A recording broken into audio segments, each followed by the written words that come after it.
ഇന്ന് മലപ്പുറം ജില്ലയിൽ അധികം കണ്ടുവരാത്തൊരു സംഭവമാട്ടോ അയ്യപ്പൻ വിളക്ക്. ഇവിടെ അഖണ്ഡനാമം നല്ലോണം നടക്കാറുണ്ട്. അയ്യപ്പൻ വിളക്ക് കുറവാട്ടോ. അപ്പോൾ ഞാൻ രണ്ടാമത്തെ പ്രാവശ്യമാണ് അയ്യപ്പൻ വിളക്കിന് പോകുന്നത്. ഫസ്റ്റത്തെ വലിയ ഓർമ്മയും കാര്യങ്ങളൊന്നുമില്ല. അപ്പോൾ ഇതൊന്നും എല്ലാവരും കണ്ടു നോക്കിട്ടോ. സൗണ്ടിന് ചെറിയ പ്രശ്നമുണ്ട് കേട്ടോ. ജലദോഷം പനിയൊക്കെ അങ്ങനെയൊക്കെയാണ്. കുറച്ചും കൂടെ നേരത്തെ എത്തണം കേട്ടോ.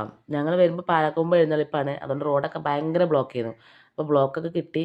പിന്നെ ഞങ്ങൾ വേഗം അമ്പലത്തിൽ കയറി തൊഴുതിറങ്ങി. അപ്പോഴൊക്കെയാണ് അമ്പലത്തിൻ്റെ അടുത്തേക്ക് പാലക്കൊമ്പ് എത്തണുള്ളത്. അപ്പോൾ ഞങ്ങൾ വേഗം തൊഴുതിറങ്ങി.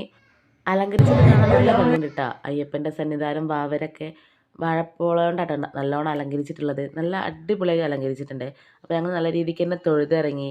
കണ്ടില്ലേ, വാഴപ്പോള, വാഴപ്പിണ്ടി, കുരുത്തോലൊക്കെ വെച്ചിട്ട് നല്ല അടിപൊളിയായി അലങ്കരിച്ചിട്ടുണ്ട്. ഈ വെള്ളം കാണുന്നത് കർപ്പൂരം വെച്ചതാട്ടോ. അപ്പോൾ അവരെ വരവേൽക്കാൻ വേണ്ടി പിന്നെ പുറത്ത് വെച്ചിട്ടുള്ള കർപ്പൂരങ്ങളൊക്കെ നല്ല രീതിക്ക് തന്നെ കത്തിച്ചെടുത്തിട്ടുണ്ട്.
പാലക്കൊമ്പ് എഴുന്നള്ളിപ്പ് കഴിഞ്ഞപ്പോൾ ഞങ്ങൾ വേഗം വീട്ടിലേക്ക് പോകുന്നു കേട്ടോ. ഒരു 9 മണി ഒക്കെ ആവാറായിട്ടുണ്ട്.